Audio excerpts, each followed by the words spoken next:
अगर आप भुवन बाम और ढिंढोरा के फैन हो तो आपके लिए गुड न्यूज़ है। भुवन बाम फिर से ढिंढोरा 2 के साथ एक बहुत बड़े स्केल में आने वाले हैं, वो भी यूट्यूब पर नहीं, सीधे नेटफ्लिक्स पर।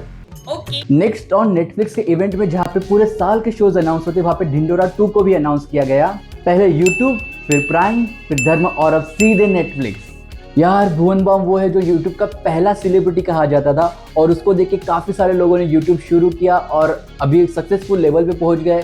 मतलब भुवन बाम ने ही सबको राह दिखाई और उसका सक्सेस भी अब एक पर्सनल सक्सेस की तरह फील होने लगा है। आपको क्या लगता है, आप भुवन बाम के सक्सेस से खुश हो या नहीं? प्लीज़ कॉमेंट में बताओ।